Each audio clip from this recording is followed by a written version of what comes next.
ang pinaka-turbo phone na inaabangan natin this 2026. And this is the Redmi Turbo 5 Max. Ito yung first time na naglabas ng Max variant si Turbo and hindi nagkaroon ng Pro this time around. Just the normal Turbo 5 and 5 Max. So ang dami nag-aabang nitong review na ito kung kamusta maging performance nito. And I heard that this is most likely going to be the POCO X8 Pro Max. Kayo dami nyo nang alam na chismis Huwag nyo na lang sabihin si Gadget Sidekick nagsabi niyan. So enough na chismisan, let's dive into the Redmi Turbo 5 Max after this quick intro.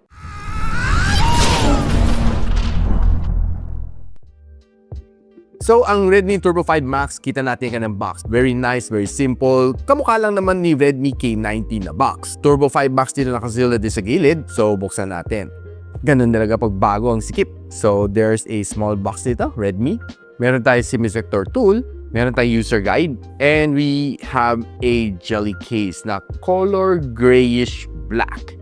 So, malambot siya, no? That I can see. Hindi siya yung medyo may kunting texture, matigas. Malambot. So, nandito yung phone. We also have a Type A to Type C cable.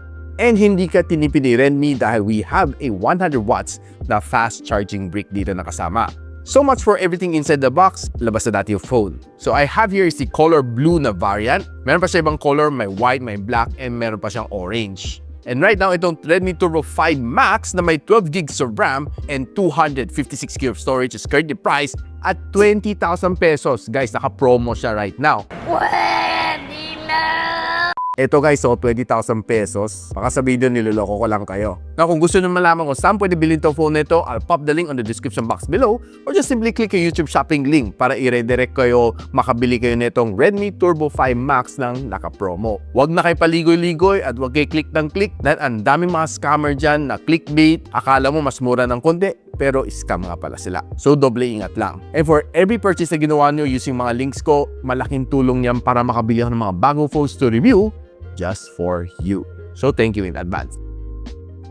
Now, pag-usapan natin kanyang design. One of the good things na gusto ko dito sa kanya is very simple. It almost looks like the Redmi Turbo 4 Pro. Halos same pa rin ang kanyang camera layout and flat na flat ang kanyang likod. Medyo magandang kanyang grip dito sa likod I like the matte finish dito. Hindi siya madulas and walang fingerprints. Side aluminum frames, that's for sure. And matte texture din siya, so hindi siya shiny. Hindi siya kapitin din ng fingerprints. Malinaw at magandang kanyang display. Manipis ang kanyang bezels, that's for sure, and maliit ang kanyang punch hole. I'm not quite sure kung anong protection meron niya dito against scratch resistance, pero naka-declare sa kanya is IP68 and IP69 doesn't water resistant. Kaya din niya mag-resist ng mga water pressure jets din. But of course, like I always said, physical damage and water damage, void ang iyong warranty. Take it from me. Now, on everyday usage, okay na okay itong phone nito. Mabilis siya mag-respond, wala kang magproblema, wala akong na-feel ng mga lags and hangs dito sa phone nito. And the best thing dito sa kanya is wala ako napansin na ads. Bakit? Dahil it's a China-ROM phone. And kung gusto nang malaman kung paano mag-install ng Google Play Store dito, sobrang dali lang. Pasok lang sa Get Apps, type mo lang Google Play, update, you're done. Now, I did try to use quite a few apps dito, mga banking apps, gumana naman BDO, BPI, Metrobank, GCash, napagana ko naman lahat yan, walang problema. If you're trying to use naman mga CapCut, mga Gemini, AI, and si ChatGPT, okay na okay siya, mabilis din mag-respond dito sa phone na ito. Where in fact, this is being powered by the MediaTek Dimensity 9500S. This is a 3nm chip na bago and it's also my first time to try out this one. Very powerful siya and it packs a lot of punch. Now kung siguro ihahambing mo siya sa Qualcomm Snapdragon na counterpart, more or less ang score niya medyo malapit sa Qualcomm Snapdragon 8 Elite. Ito guys, nabigyan ako ng 3.1 million score dito sa AnTuTu benchmark, which is almost similar sa 8 Elite. Kaya kung gusto mo makita mga ibang benchmark na ginawa natin dito sa phone na ito share ko sa inyo. Now, isa sa pinaka-winning na selling point dito sa phone na ito na probably a big jump from the Turbo 4 Pro is yung kanyang battery. This time around, this one sports a 9,000 mAh na silicon carbon na battery, which is for me, big. Tumatagal ang kanyang battery and hindi nadagdagan ng kanyang weight masyado. This is weighing at just around mga 219 grams for me. Okay siya. hindi siya mabigat. And of course, support din niya 100 watts of fast charging ni Xiaomi, and it also supports a 27 watts na reverse wired charging in case you need to charge your other phones or other devices. You can use this as a walking power bank. Now, on day-to-day tasks, walang problema. Tumatagal naman tong phone nito, where in fact, kaya namang tagal ng beyond 2 days on normal usage. That is based on my testing. And tinry ko naman takbohin si PC Mark na battery stress test. Unfortunately, twice siya nag-fail. So, ginawa ko siya ng manual testing. So, more or less, tapos ako sa 27 to 28 hours na screen on time. Now, kung gusto mo makita ang complete spec sheet ng Redmi Turbo 5 Max, eto, pakita ko sa inyo. Now, pagdating sa display, this phone is definitely good. 6.83-inch na AMOLED display together with a 120Hz screen refresh rate. May PWM dimming siya, may Dolby Vision din siya, and maximum brightness niya 3,500 nits. So if you're trying to read your messages under direct sunlight, wala kaming problema. You won't miss out any messages na sent to you kahit maaraw pa at maliwanag ang sun. Naku, ang hilig mo naman is to video edit, okay naman siya dito. Well, for me, almost color accurate naman siya based sa mga na-shoot kong video dito and directly in-edit ko dito. Okay naman siya, wala naman din problema. And kung ang hilig mo naman is to use your social media accounts dito, Facebook, TikTok, Twitter, okay rin siya. Dahil sobrang smooth naman, every time na nag-enjoy ako dito ng social media content, reels, shorts, lahat. Walang mga problema dito. Just that you have to have a really good internet connection para ma-satisfy mo ang browsing experience mo. Na kung nanood ka naman ng mga videos dito, like sa YouTube and sa Netflix, expect ko naman na you'll be able to get a really good immersive experience from this phone.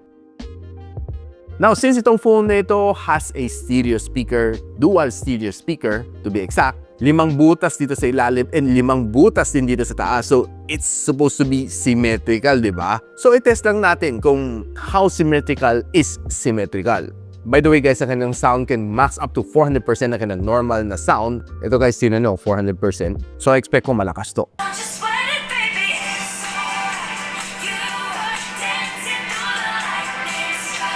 Well, honestly, malakas ang kanyang sound. Pero nung sinagad ko to 400% versus yung kanyang 300% and kanyang 200%, mas klaro sa 200 and 300. 400 parang medyo may pagkasabog ng konti, no? Siguro na sobrahan siya. So, I would suggest kung gusto mo music tripping, try to use it at 300%. Okay na ang 300%, 400%, medyo may konting sabog. Yun ang observation ko dito sa phone na ito. Now, pag-usapan na natin gaming, probably one of the reason kung bakit mo bibili ng Redmi Turbo 5 Max. But before tayo magpunta sa gaming, pakita ko lang sa inyo mga different lights na pwede mo set dito sa kanyang camera ring. And ang dami ng color na pwede mo pagpilian. Isa-isahin natin. Meron siyang white, red, orange, yellow, green, light blue, royal blue, and purple. Which color ang natripan mo? Let me know in the comments. Now, so naglaro ako ng 4 na game dito on this phone, playing Call of Duty Mobile, Genshin Impact, Wuthering Waves, and Where Winds Meet. Pagdating sa Call of Duty Mobile, okay siya. Really smooth, 120 FPS, outright, wala kang makita na frame drops dito sa kanya. And nung tinitingnan ko naman FPS counter, kaya medyo nababarilan na kami, nasa 120 to 123 doon nang naglalaro. Parang hindi ko siya na-fancy na bumaba siya ng 120, which is pretty good and pretty solid. Now, ang gameplay niya is really good. Maganda ka ng graphics, wala kang maging problema. And talagang it's bound for you to enjoy naman dito sa Turbo 5 Max. Malakas ang kanyang sound, solid naman. And pinakamainit na inabot ko is just 35 degrees Celsius after an hour of non-stop gaming. Now, pagdating naman sa Genshin Impact, umabot tayo ng 60 FPS. Probably hindi ba na-support mag 120. And the gameplay was good. Solid naman siya, wala akong napansin na frame drop. Siguro pinakamababa na nakita ko dito is just 57. Pero baliwala lang naman yon. So, the gameplay was good, smooth, and honestly, I was enjoying the game si Genshin Impact. Magandang kanyang touch response, magandang kanyang sounds, and you'll definitely enjoy this. Wala akong napansin na frame drops kahit medyo heavy ng battle, medyo nagka-clash na kayo, okay na okay pa rin siya. Umabot lang ako ng 42 degrees Celsius after an hour of gameplay. Wuthering Waves, umabot ako ng 120 FPS, pero pag nagbabattle ako at nagka-clash, bumababa siya as low as 60 FPS. Pero most of the time, nag-hover siya at around mga 90, pag mga malilita kalaban mo, pero pag medyo heavy na, dun ko napansin bumababa siya ng 60. Pero pag nag-adventure naman ako, tumatakbo, 120 siya, consistent naman siya. Okay naman ka ng graphics, solid naman siya. Dahil sinagad ko siya to max graphics and max FPS din. Malaking tulong din ang Hyper Boost ng Redmi Turbo 5 Max to give you that better experience. Though talaga may frame drop siya kasi probably medyo hirap pa siya konti or maybe kailangan pa natin ng firmware update to correct it. But definitely 9500S is a very powerful chip. Umabot down ng 44 degrees Celsius after an hour of gameplay. Now, pagdating naman sa Where Winds Meet, so medyo bago pa sa akin itong game na ito and I'm still finding my way. Pero nakakalaro naman ako ng maayos dito sa kanya. 120 FPS na-achieve natin pero it drops to 78 at the lowest point na nakita ko pag naglalaban na ako. Pero honestly, overall, sobrang solid ang kanyang graphics. May-enjoy mo talaga siya. Magandang kanyang sounds. You definitely have a good time playing this game. And pinakamainit na inabot ko is 44 degrees Celsius after an hour and a half ng gameplay at room temperature.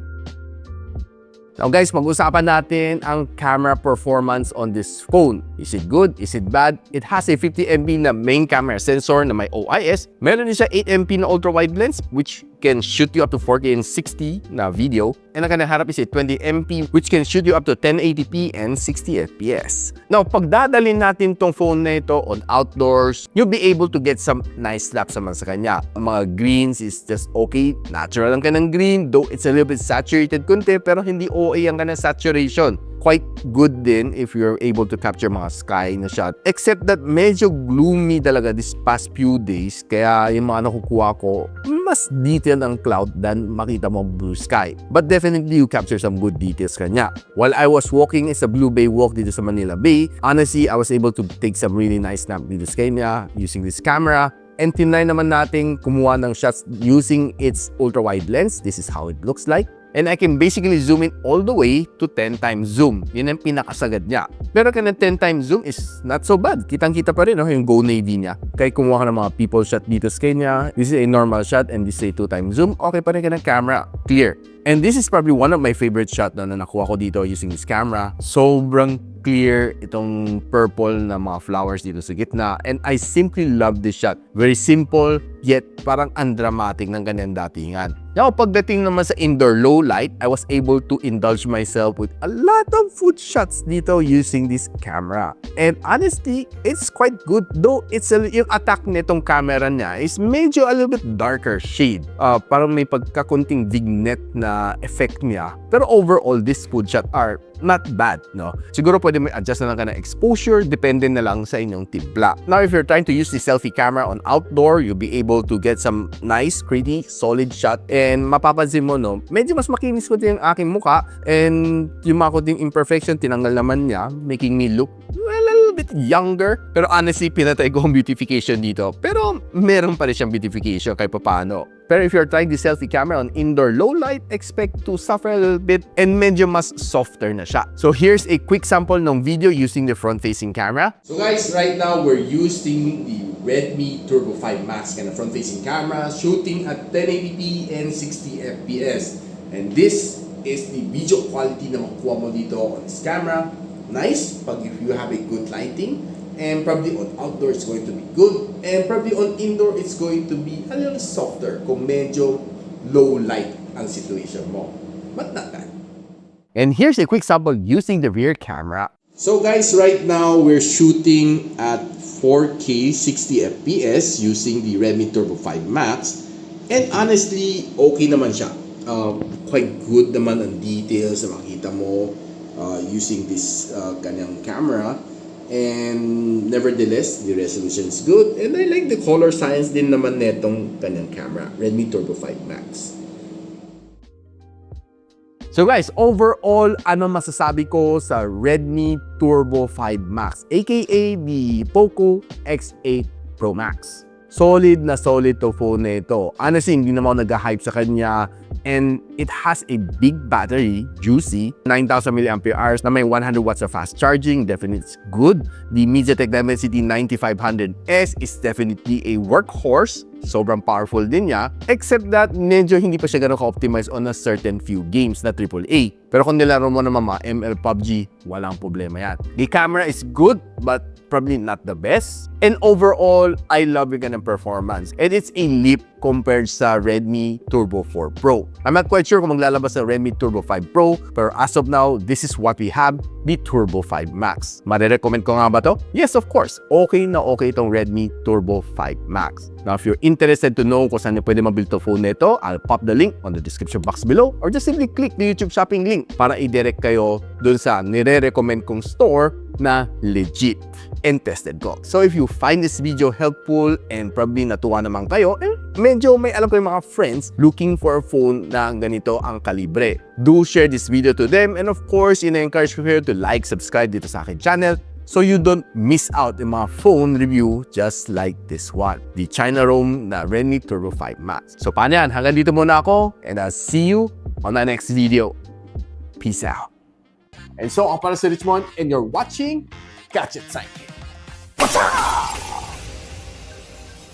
Like and subscribe to my channel.